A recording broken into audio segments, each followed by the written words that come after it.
Hi, I'm Lisa with Unlimited Book Reviews. Today's book is Star City, Book 1 by Edwin Peng. There's the cover there. Very cool looking.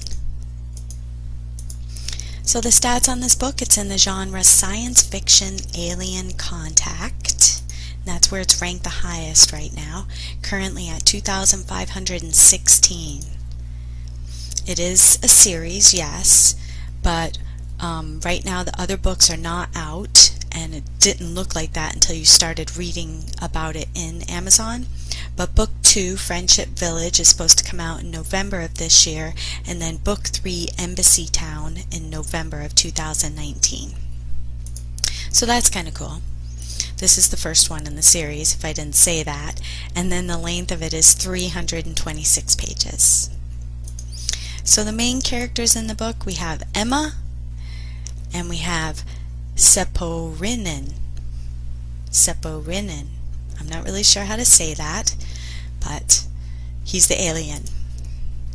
And then the point of view is third person with point of view switches clearly shown under each, it's under headings. You can see when it goes from one to the next.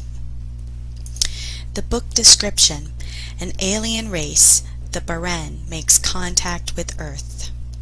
To jumpstart diplomacy with humans, the Baren offer their advanced medical technology, prompting the United States government to create a joint research project and to call for the best of the best. 18-year-old Emma Smith is ready to capitalize on this historic opportunity. She beats thousands of applicants for the position of student ambassador. Emma knows helping the Baren cure osteosarcoma, bone cancer, will kickstart her biomedical engineering career, not to mention give her a front row seat to learn more about the mysterious aliens. Seporinen, a young Baren asteroid miner, cares little about meeting humans. He seeks only riches and glory in prospecting the solar system's asteroids, but the Baren government inexplicably sends him to Earth to assist with the research project and to work with a young Earth girl. Emma and Seporinen draw closer as they work together and discover far more is at stake than what their respective governments have led on. As political struggles intensify between feuding human and Baren factions, anti-alien sentiment on Earth reaches a lethal pitch. The unlikely pair, determined not to be pawns in this complicated game of life and death, must risk everything to help maintain the fragile peace between their two species. So the plot and character development, how I kind of looked at this and how it changed. When a bright college student is picked from thousands to be the human ambassador to alien visitors while completing a joint study in healing children with cancer, she tries to make her country proud by interacting and learning more about them during her interactions. Unfortunately, it feels they are all pawns to the fabrications and manipulations of the governments, religion, and media. As things start to unravel and tempers rise between them all, they struggle to complete the studies to cure all the children. And that's really what it comes down to. I mean, they came here for a reason. It was really good, and it all wound up really well. And there was a lot that I thought, oh, I'm not going to find out. Like, you kind of think something else is going on there, and you do find out at the end. It has really good plot twists and everything like that. The originality, yep, definitely there. Suspense, yes, for sure. Some humor is in there. Lots of drama and conflict. Some mystery, yep. And there's lots of action. It's go, go, go.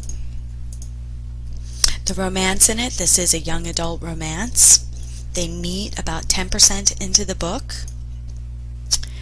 Sparks start to kind of fly between the two of them around 32% into the book. That's when you can really realize that they both do kind of like each other. And then they kiss about 55% into the book. And that's about it. Other women? No. Happily Ever After? Kind of. There's a sequel, right? The writing? The author, Edwin Peng. I would call the style intermediate. It's definitely written well and written easily, but there are a lot of characters and different political factions and names and that sort of thing, and that's why I kind of kicked it into the intermediate area. It's written in third person. Like I said, I think that because it's the world building and you're kind of learning about everybody, there is a lot to remember, and so I'm guessing that this is going to move forward into the next books as well. I didn't see any major typos, no weird inconsistencies. You weren't really left hanging. It wrapped up nicely, and this book is not in Kindle Unlimited. Did I like it? Yeah, it was definitely a very good book. I think the thing that I really liked about it best and what made it different from, say, other alien books that I've kind of read is it's probably one of the more realistic books as far as science fiction of what would really happen if aliens showed up. How would people react? How would religions react? How would different governments react? All that kind of stuff was more taken into consideration in this book. Made for some interesting things, that's for sure. Quotes highlighted by the readers, I didn't see any, so I picked my own. This was said by Emma. What's unfair is for you and other critics to expect perfect, consequence-free interaction with the aliens. How can I, the State Department, or even the President guarantee that not a single American will be hurt if we approve this treaty? We don't ban cars because a few idiots drive drunk and kill innocent people. And then Director Hall said, when in doubt, make shit up, he said, going back into lecture mode. That's the fourth rule of politics. He had his list of politics going throughout the book. And then Liam says, you did convince him to violate all sorts of Baren laws and get his lungs ripped open to save Sophia. Usually guys only risk that much to get laid. So, definitely cute. Amazon.com, 6 reviews, 3.8 out of 5 right now. Rue says, amazing book. If I could give this 100 stars, I would. Completely unique and unputdownable. I read this book in one sitting. I just couldn't tear myself away. What would happen if a superior alien race made contact on Earth? How would we react? Exactly. Mary Fan's heading is Fantastic Story of First Contact with Great World Building. And then our 1 star I had to put in here. I'm not even going to try to pronounce his name. Wahid Man, whose heading says, sorry to say, but this book is at very best ordinary. The body says, sorry to say, but this book at very best is ordinary. I think YA requires more effort and creativity in storyline and potentially well-made characters. This book had none of it. I read 1/3 of it and figured out what's going to happen. I don't agree, but I definitely would like to hear your opinion, so go check this book out. Get it. Give me a little thumbs up, subscribe to my channel, leave me a comment when you read the book. That would be great. Let me know what you thought too. Thanks so much for stopping by.